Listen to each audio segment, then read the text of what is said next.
산행은 취소됐는데 당신은 어디에 있었던 거죠? 혼잣말처럼 중얼거리는데 주머니 깊숙한 곳에서 작은 메모지가 나왔습니다. 미란 씨, 오늘도 행복했습니다. 단정한 남편의 글씨체. 가슴이 덜컥 내려앉았습니다. 미란이라는 이름이 낯설지 않았어요. 청춘산악회 송미란 총무. 지난번 단체 사진에서 본 적 있는 그 여자였습니다. 떨리는 손으로 남편의 휴대폰을 집어들었습니다. 비밀번호. 우리 결혼 기념일이었죠. 이것만은 변함없었네요. 하지만 그 안에서 발견한 내용은 제 심장을 무너뜨리기에 충분했습니다. 안녕하세요. 오늘은 40년간 한 남자의 아내로 아이를 키우고 가정을 지키며 지낸 한 주부가 남편의 배신을 알게 된 이야기입니다. 아내는 남편의 배신을 알게 되고 어떻게 했을까요? 남편을 용서했을까요? 아니면 복수를 선택했을까요? 지금부터 이야기를 시작하겠습니다. 영상을 시작하기 전 잠시 구독과 좋아요를 부탁드립니다. 여러분의 작은 관심이 더 좋은 콘텐츠를 만드는 큰 힘이 됩니다. 저는 윤미경입니다. 1961년 서울의 봄날에 태어나 63년의 시간을 살아왔죠. 그중 40년을 한 남자의 아내로 살았습니다. 25살에 초등학교 교사를 그만두고 결혼을 선택했습니다. 당시에는 많은 친구들이 그랬듯 저도 가정을 선택했죠. 돌이켜보면 후회는 없습니다. 제 아이를 키워내며 느낀 보람과 기쁨이 제 인생의 전부였으니까요. 고덕동의 우리 아파트에 처음 이사 온 게 1995년이었습니다. 분양 광고를 보고 남편과 함께 이곳을 선택했죠. 초등학교가 가깝고 공기 좋은 이곳에서 아이들을 키우고 싶었거든요. 그때는 새 아파트의 새하얀 벽처럼 우리의 미래도 깨끗하게 빛나 보였습니다. 큰딸 지은이는 이제 두 아이를 키우는 엄마가 되었고 아들 민수는 곧 결혼을 앞두고 있어요. 막내 서연이는 외국계 회사에서 일하며 제 나이 때보다 훨씬 당당하게 자신의 삶을 살아가고 있죠. 그들을 보며 저는 늘 뿌듯했습니다. 남편 태윤 씨는 건설회사 임원으로 늘 성실했죠. 무뚝뚝하고 표현이 서툴렀지만 가족을 위해 최선을 다하는 사람이라고 믿었습니다. 정년 퇴직을 앞두고 갑자기 시작한 등산. 처음에는 그저 건강을 위한 취미라고 생각했습니다. 아니, 그러길 바랐던 걸지도 모르겠네요. 지금도 매일 아침 일찍 일어나는 건 여전합니다. 베란다의 화초들에게 물을 주고 계절마다 피어나는 꽃들을 보는 게 제 소소한 행복이었죠. 그리고 주말마다 등산 가방을 메고 나가는 남편을 배웅하는 것도 제 일상이 되었습니다. 청춘산악회. 처음 그 이름을 들었을 때는 웃음이 났습니다. 우리 나이에 무슨 청춘이냐고. 하지만 그때는 몰랐죠. 그 이름처럼 정말로 누군가의 청춘이 다시 시작될 줄은. 봄날 산자락에 피었다 쓰러지는 진달래처럼 40년의 결혼 생활도 그렇게 막을 내리게 될 줄은 아무도 몰랐습니다. 여보, 나 등산 다녀올게요. 그날도 남편은 번듯한 등산복 차림으로 현관문을 나섰습니다. 운동도 싫어하던 사람이 갑자기 산을 오르내리는 게 조금 의아했지만 처음엔 그저 건강을 위한 것이려니 했죠. 정년 퇴직을 앞두고 시작된 등산. 처음에는 한 달에 한 번 정도였습니다. 그러다 두 번, 그리고 이제는 매주 토요일이면 어김없이 산행을 간다고 하네요. 해가 뜨기도 전에 일어나 분주히 준비하는 모습이 낯설었습니다. 주말이면 늦잠 자는 것을 그토록 좋아하던 사람이었는데 말이에요. 이 등산복 색상 예쁘지 않아요? 옷장을 열 때마다 새로운 등산복이 하나씩 늘어나는 거예요. 그것도 아주 고가의 브랜드로만. 산에 가는 건지 패션쇼에 가는 건지 분간이 안 될 정도였죠. 예전에는 제가 골라주는 옷만 입던 사람이 이제는 백화점 등산용품 매장을 혼자 다니며 쇼핑을 즐기고 있었습니다. 더 이상한 건 갑자기 시작된 외모 가꾸기였어요. 40년 동안 한 번도 그런 모습을 보인 적 없는 남편이 갑자기 피부 관리를 시작하더군요. 면도를 꼼꼼히 하고 애프터쉐이브 로션도 새로 샀어요. 흰머리가 늘었다며 염색도 하고 헬스장도 다니기 시작했죠. 나이 들수록 건강 관리해야지 하면서 시작한 운동이었는데 요즘은 체중계 앞에 서서 팔뚝의 근육을 자랑하듯 들어보는 모습이 자주 보여요. 청춘산악회 회원들과 등산복 맞춰 입는다면서 몸매 관리까지 신경 쓰는 모습이 낯설기만 합니다. 향수도 새로 샀더군요. 40년 동안 한 번도 뿌려본 적 없던 향수를. 요즘은 중년 남성도 자기 관리를 해야 한다면서 백화점에서 비싼 향수를 사왔어요. 아침마다 꼼꼼히 뿌리고 나가는 모습을 보면서 저는 자꾸 생각했습니다. 과연 이 향기는 누구를 위한 것일까? 식탁에서 달라진 모습도 눈에 띄었습니다. 아침을 먹다 말고 휴대폰을 들여다보는 모습이 낯설었어요. 평소엔 밥 먹을 때 핸드폰은 안 돼라고 하던 사람이 요즘은 수시로 울리는 카톡 알림음의 밥도 제대로 안 먹더라고요. 휴대폰 화면에는 청춘산악회 채팅방이 항상 떠 있었고 잠들기 전까지도 끊임없이 메시지가 오가는 소리가 들렸습니다. 처음에는 좋았어요. 집에만 계시던 남편이 새로운 취미를 가지게 된 것이 친구도 생기고 건강해도 좋을 거라 생각했으니까요. 그래서 등산복을 사고 장비를 갖추는데 들어가는 돈도 내색하지 않았습니다. 그런데 묘하게 신경 쓰이는 게 하나둘 늘어나기 시작했어요. 오늘은 정말 좋은 날이었어요. 날씨도 좋고, 산에 다녀오면 힘들고 지칠 텐데도 피곤한 기색 없이 콧노래를 흥얼거리고 또 다시 카톡 알림음이 울려대기 시작했어요. 어머, 벌써 사진 올리셨네. 휴대폰을 들여다보며 미소 짓는 남편의 모습이 왜 이리 낯설게 느껴지던지 40년을 함께 살았으면 서로가 서로를 다 안다고 생각했습니다. 하지만 요즘 들어 자꾸 드는 생각이에요. 내가 정말 남편을 알고 있는 걸까? 가끔 그의 등산복 차림을 보면 궁금해져요. 이게 정말 산에 오르기 위한 준비일까? 아니면 다른 누군가를 만나기 위한 준비일까? 여보, 산행 끝나고 뒤풀이가 있어서 좀 늦었네요. 미안해요. 토요일 저녁 8시가 넘어서야 들어온 남편의 말이었어요. 산이라면 보통 해지기 전에 끝나야 하는 거 아닌가요?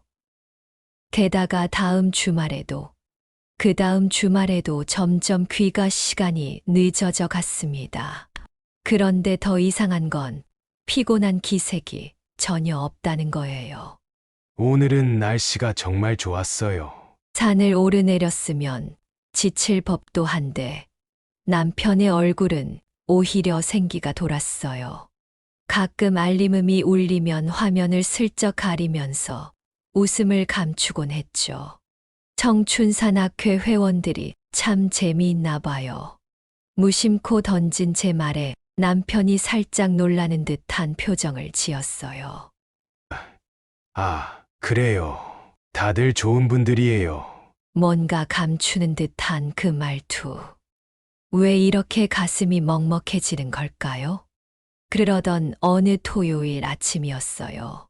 평소보다 일찍 일어나 창밖을 보니 비가 거세게 내리고 있었습니다. 여보, 오늘은 비가 많이 온다던데 등산 가지 말고 쉬세요. 등산 전날이면 늘 일기예보를 확인하는 제가 걱정되는 마음에 말을 건넸죠. 괜찮아요. 산에 가면 날씨가 다를 수도 있고, 요즘은 장비가 좋아서 비가 와도 문제 없어요. 아침 일찍 서둘러 나가는 남편의 뒷모습을 보며 이상한 기분이 들었어요. 전에는 흐린 날씨만 되어도 오늘은 그만두자며 주저앉곤 하던 사람인데 요즘은 날씨와 상관없이 한 번도 빠진 적이 없었죠. 그날 저녁 남편은 평소보다도 더 상기된 얼굴로 돌아왔습니다. 비는 많이 안 맞았어요? 아니요. 산에는 비가 별로 안 왔어요. 운 좋게 산행 잘했죠. 현관에 놓인 등산화를 정리하려다 우연히 발견했습니다. 현관 옆 신발장 아래에 걸린 우산. 접힌 채로 마른 상태 그대로였어요. 밖에는 아직도 비가 내리고 있었는데 말이에요. 남편은 평소처럼 샤워를 하러 들어갔고, 저는 그의 등산 가방을 물끄러미 바라보았습니다. 젖은 등산화, 구겨진 등산복, 그리고 왠지 모르게 달콤한 향수 냄새. 그날 밤, 저는 오랫동안 잠들지 못했습니다. 옆에서 들리는 남편의 평온한 숨소리와 달리 제 마음 속에는 자꾸만 의심이 비처럼 내리기 시작했어요. 청춘산 악회. 처음 들었을 때는 그저 웃었던 그 이름이 이제는 제 가슴을 조여오기 시작했습니다. 다음 날 아침 남편의 등산 가방이 자꾸만 제 시선을 잡아 끌었어요. 40년 동안 한 번도 하지 않았던 것. 남편의 물건을 몰래 확인해 본다는 생각을 처음으로 하게 된 순간이었습니다. 일요일 아침 남편이 목욕탕에 간 사이 저는 결국 등산 가방을 열어보았습니다. 40년 세월을 함께하며 한 번도 하지 않았던 일이었죠. 손이 떨렸습니다. 먼저 눈에 들어온 건 젖은 등산복이었어요.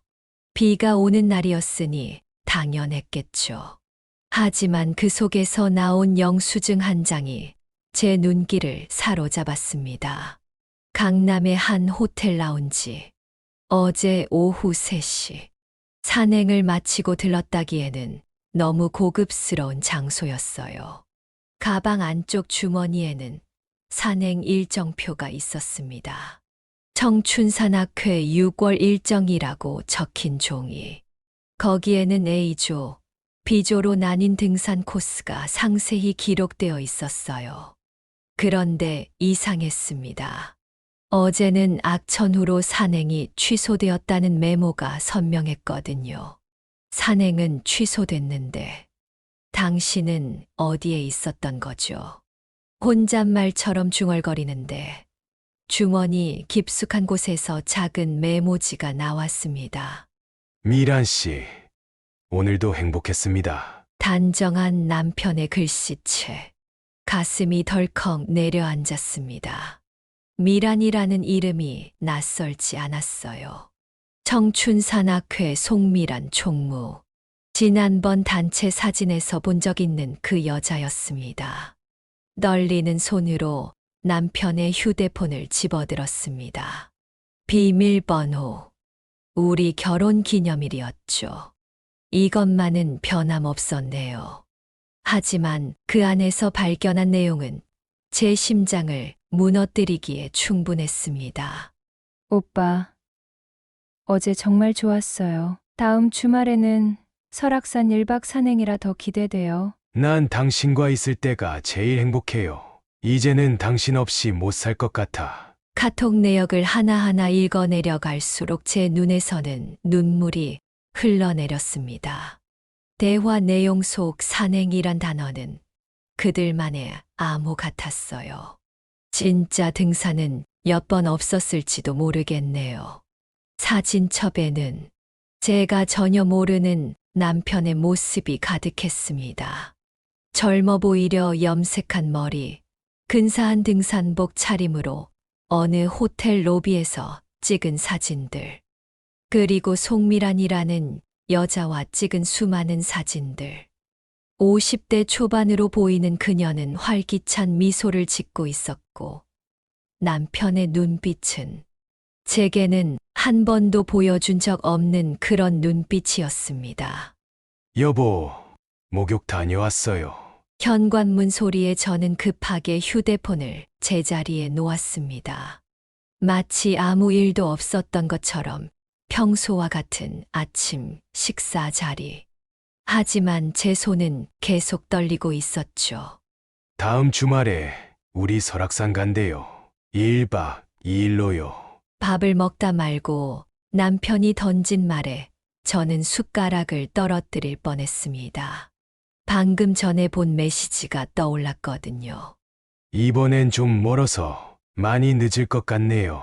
그 말을 하는 남편의 눈빛이 왜 이리 초롱초롱한지, 설레는 마음을 감추지 못하는 그의 모습에 제 가슴은 무너져 내렸습니다.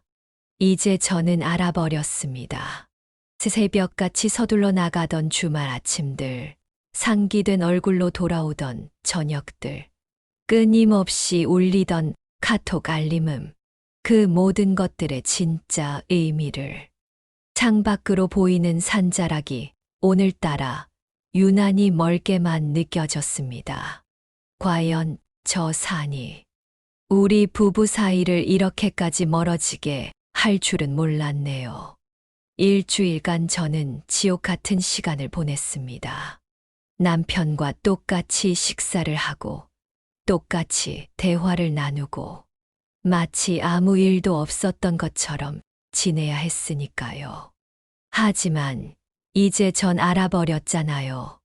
그가 어디로 향하는지, 누구를 만나는지.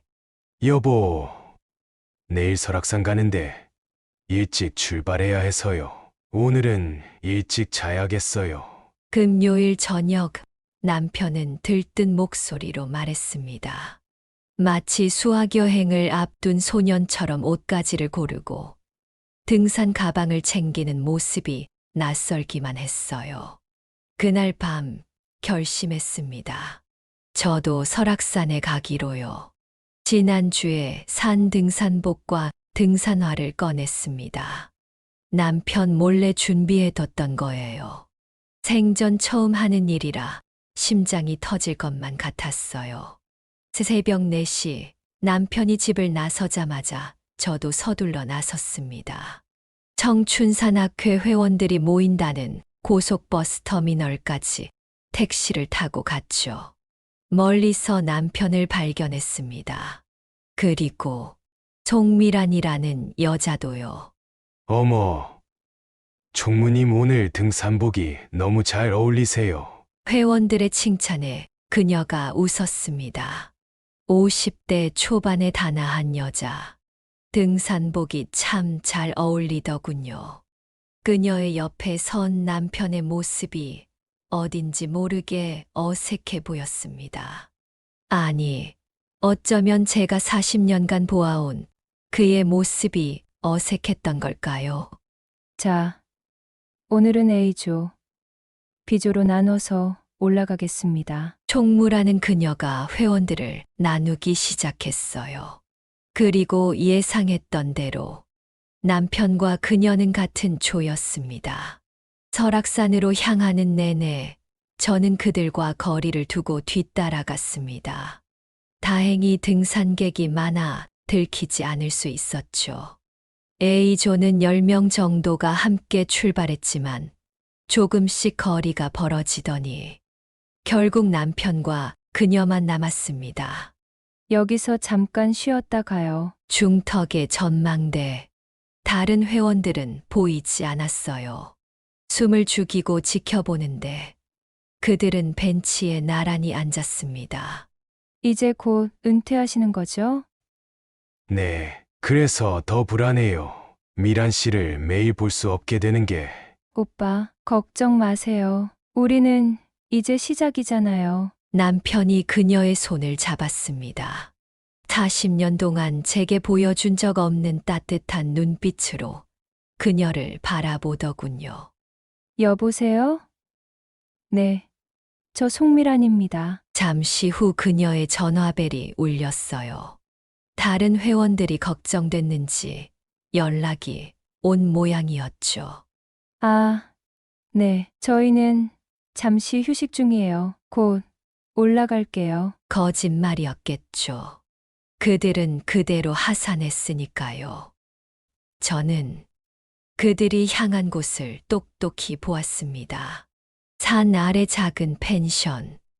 객실 키를 받아드는 남편의 손이 떨리는 게 보였어요. 더는 지켜볼 수가 없었습니다. 발걸음을 돌렸어요. 흐르는 눈물이 발밑을 흐리게 만들었지만 그래도 계속 걸었습니다. 집으로 돌아오는 길, 택시 기사님이 물었어요. 산행 즐거우셨어요? 웃음밖에 나오지 않았습니다. 그날 밤 남편은 평소보다 더 늦게 돌아왔어요. 여보, 오늘 정말 좋은 날이었어요. 날씨도 좋고. 뺨이 상기된 채로 이야기하는 그의 모습이 너무나 낯설었습니다. 이제 저는 결정을 내려야 할 것 같아요. 40년이란 세월을 한순간에 무너뜨린 진실 앞에서 어떤 선택을 해야 할지. 일요일 아침 남편은 평소와 다름없이 신문을 읽고 있었습니다. 마치 어제의 일이 모두 꿈이었던 것처럼. 하지만 현관 앞에 놓인 등산 가방이 그 모든 게 현실이었음을 증명하고 있었죠. 여보, 커피 한 잔 더 드릴까요? 마지막일지도 모를 이 일상을 지켜보고 싶었습니다. 그가 좋아하는 원두를 곱게 갈아 내린 커피. 이제는 다른 여자가 이런 커피를 내려줄지도 모른다는 생각에 마음이 아팠어요. 어제 산행은 어땠어요? 무심한 듯 물었습니다. 거짓말로 가득한 대답이 돌아올 걸 알면서도. 그냥 늘 가던 코스로 다녀왔죠. 좀 힘들었네요. 신문 너머로 보이는 그의 표정이 순간 굳어졌어요. 거짓말을 하는 게 이제는 익숙해진 걸까요? 아니면 아직도 매번 힘든 걸까요? 그런데 송미란 총무님은 참 활기차 보이더라고요. 커피잔을 내려놓으며 말했습니다. 남편의 손이 살짝 떨리는 게 보였어요. 당신, 어제 창백해진 남편의 얼굴이 모든 걸 말해주고 있었습니다. 네, 저도 설악산에 다녀왔어요. 당신이 얼마나 힘들게 산행을 했는지 제 눈으로 직접 보고 왔죠. 순간 깊은 침묵이 내려앉았습니다. 40년 동안 단 한 번도 경험하지 못했던 무거운 공기. 식탁 위에 놓인 커피에서 모락모락 피어오르는 김처럼 우리의 일상이 천천히 흩어지고 있었습니다. 여보, 난 처음으로 남편의 목소리가 떨렸습니다. 설명하실 건가요? 펜션에서 무슨 일이 있었는지, 산행은 왜 중간에 그만두었는지, 다른 회원들에겐 뭐라고 하셨는지. 남편은 고개를 숙였습니다. 더 이상의 변명이 무의미하다는 걸 알았겠죠. 작은 아들 결혼식이 2달 앞으로 다가왔어요. 청첩장도 이미 돌렸고 제 목소리가 흔들렸습니다. 지은이는 이제 곧 셋째를 가질 거래요. 할아버지 할머니가 따로 살게 된다면 손주들에게 뭐라고 설명해야 할까요? 창밖으로 따스한 일요일에 아침 햇살이 비치고 있었습니다. 이런 평화로운 아침이 더 이상 오지 않을 거란 생각에 가슴이 먹먹해졌어요. 이제 어떻게 하면 좋을까요? 남편이 잠깐 고개를 들었다가 다시 숙였습니다. 그의 어깨가 떨리고 있었어요. 송미란 씨는 제가 모르는 당신의 모습을 알고 있나요? 40년 동안 저는 미처 보지 못했던 당신의 다른 모습을요. 남편의 휴대폰이 울렸습니다. 송미란이겠죠. 일요일 아침부터 걸려오는 전화. 남편은 받지 않았지만 그 전화벨 소리가 우리의 마지막을 알리는 것만 같았어요. 이제 어떻게 될까요?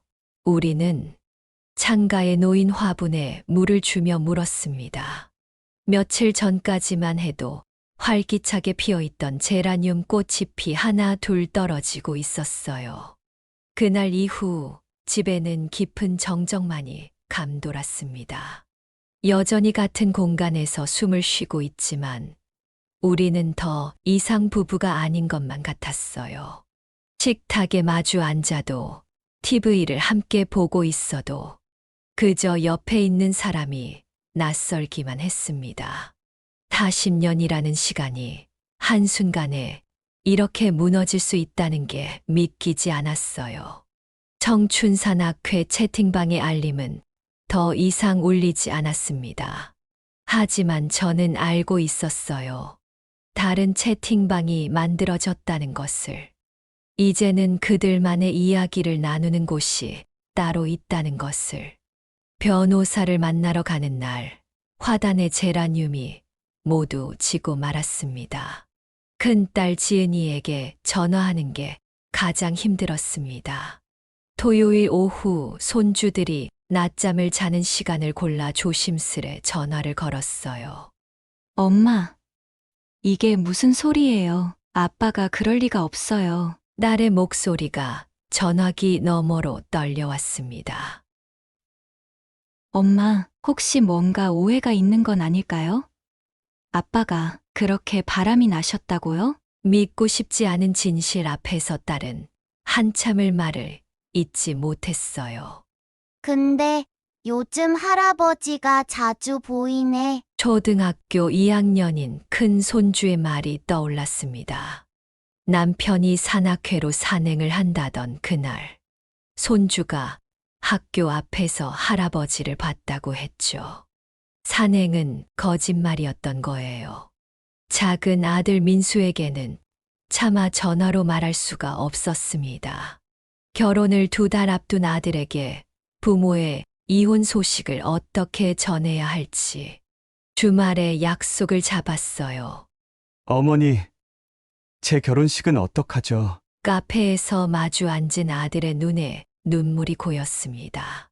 예비 며느리에게는 뭐라고 해야 하냐고, 하객들에게는 어떻게 설명하냐고, 막내 서연이는 분노했어요. 아빠가 어떻게 이럴 수가 있어요? 40년이에요, 40년. 그 여자는 뭐예요? 청춘산악회는 또 뭐고? 회사에서 급하게 뛰쳐나온 막내는 제 품에 안겨 엉엉 울었습니다. 법률사무소에서 변호사님은 차분히 말씀하셨어요. 증거는 충분합니다.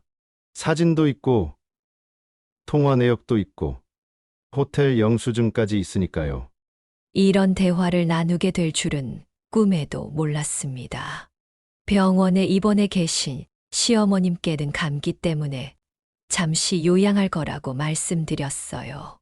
90세가 넘으신 어머님께 아들의 불륜을 어떻게 설명할 수 있겠어요. 교회에도 나가기가 힘들어졌습니다. 강 집사님 부부 요즘 안 보이네요. 청춘산악회 다닌다고 하더니 등산만 다니나. 수군거리는 소리가 들릴 것만 같아서 발걸음을 돌렸습니다. 그러던 어느 날 송미란 씨에게서 문자가 왔어요. 죄송합니다. 하지만 전 강상무님과 헤어질 수 없어요. 서로 너무 사랑하게 됐어요. 읽고 또 읽었습니다. 사랑. 그들은 사랑이라고 부르는군요. 아들의 결혼식이 코앞으로 다가왔습니다. 어머니 결혼식만이라도 마지막으로 가족처럼 함께 해주세요. 아들의 부탁에 남편과 다시 마주 앉았어요. 결혼식 때는 아무 일 없던 것처럼 해요. 제가 먼저 말을 꺼냈습니다. 우리 민수 인생에 상처 남기고 싶지 않아요. 남편은 고개를 끄덕였습니다. 마지막으로 부부로서 함께 하게 될 자리. 그날만큼은 40년을 함께 살았던 부부이고 싶었습니다. 하지만 이제 더 이상은 돌이킬 수 없겠죠. 창가에 놓인 화분에 새순이 돋아나고 있었습니다. 진한 제라늄은 모두 시들었지만 봄이 오면 새 꽃을 피우겠죠. 제 인생도 이제는 새로운 계절을 맞이해야 할 것 같습니다. 아들의 결혼식이 끝난 다음 날, 저는 법원으로 향했습니다. 법정에서 마주한 남편은 더 이상 제가 알던 사람이 아니었어요. 40년을 함께 한 부부가 차가운 법정에서 원고와 피고로 마주하다니. 원고 측의 청구를 인용합니다. 판사님의 선고가 울리는 동안 저는 고개를 들 수 없었습니다. 위자료 3천만 원. 우리의 40년이 그렇게 정리되었습니다. 이제 저는 혼자입니다. 새벽에 일어나 커피를 내리는 일상은 여전하지만 이제는 제 잔 하나만 준비합니다. 텅 빈 거실의 텔레비전 소리만 울리는 저녁. 처음에는 너무 힘들었습니다. 하지만 시간이 약이라더니 조금씩 혼자만의 생활이 익숙해지기 시작했어요. 엄마, 이번 주말에 애들이랑 가자고 하는데. 큰딸이 수시로 전화를 합니다. 할머니, 나 오늘 발표했는데 1등 했어. 손주들의 제잘거림은 제게 큰 위로가 되어줍니다. 작은 아들 내외도 자주 들립니다. 새며느리가 요리를 배우고 싶다며 주말마다 찾아오네요. 어머니, 김치 담그는 법 좀 가르쳐 주세요. 막내는 퇴근길에 들러 저녁을 함께 먹고 갑니다. 엄마, 나 승진했어. 월급 타면 꼭 밥 사드릴게요. 아이들 덕분에 저는 조금씩 일어설 수 있었어요. 베란다의 화분들도 다시 꽃을 피웠습니다. 시들었던 제라늄 자리에 심은 새 꽃들이 활짝 피어났어요. 이제는 아침마다 꽃에 물을 주는 것이 제일 큰 기쁨입니다. 얼마 전부터는 동네 문화센터에 다니기 시작했어요. 수채화 교실에서 만난 동년배 친구들과 차도 마시고 이야기도 나누면서 새로운 인연이 제 마음을 조금씩 채워주고 있습니다. 가끔 청춘산악회 사람들과 등산 가방을 맨 남편을 마주치기도 합니다. 하지만 이제는 가슴이 덜컥 내려앉지 않아요. 그저 지나가는 바람처럼 스쳐 지나갈 뿐입니다. 어제는 문화센터 친구들과 등산을 다녀왔어요. 남편과 갔던 그 산이 아닌 다른 산으로요. 정상에 올라 바라본 하늘이 그렇게 파랗더군요. 우리 다음에는 설악산 가볼까요? 친구의 말에 저는 빙그레 웃었습니다. 이제는 제가 진정으로 좋아하는 산행을 시작할 수 있을 것 같아요. 봄이 왔습니다. 베란다 화분에 새싹이 돋아나고 거리의 나무들도 꽃망울을 틔우기 시작했어요. 저의 인생에도 새로운 봄이 찾아올 거라 믿습니다. 40년의 세월이 한순간에 무너졌지만 그 무너진 자리에 새로운 꿈을 심어보려 합니다. 이제는 저 자신을 위한 삶을 살아보려고요. 63년의 인생을 살아왔고 이제 새로운 시작을 준비하고 있습니다. 혼자이지만 외롭지 않은 제 인생의 새로운 봄을 기다리며 여러분, 긴 시간 이야기를 들어주셔서 감사합니다. 윤미경 씨의 이야기는 여기서 끝이 나지만 그녀의 새로운 인생은 이제 막 시작되었을 것입니다. 혹시 여러분 주변에도 이와 비슷한 아픔을 겪고 계신 분이 있다면 따뜻한 위로의 말 한마디 건네주시면 어떨까요? 또한 지금 곁에 계신 소중한 분이 있다면 오늘은 평소보다 조금 더 깊은 대화를 나눠보시는 건 어떨까요? 이 이야기가 여러분께 어떻게 다가왔는지 궁금합니다. 댓글로 여러분의 생각을 들려주세요. 비슷한 경험이 있으시다면 어떻게 그 시간을 이겨내셨는지, 앞으로의 삶은 어떻게 채워가고 계신지, 여러분의 이야기가 같은 아픔을 겪는 누군가에게 큰 위로가 될 수 있을 것 같습니다. 그리고 이 이야기가 마음에 와닿으셨다면 좋아요와 구독하기 버튼도 눌러주세요. 여러분의 작은 관심이 더 많은 분들의 이야기를 전하는데 큰 힘이 됩니다. 다음 이야기에서는 또 다른 인생의 희로애락을 가지고 찾아뵙도록 하겠습니다. 여러분의 하루하루가 행복으로 가득하시길 바랍니다. 감사합니다.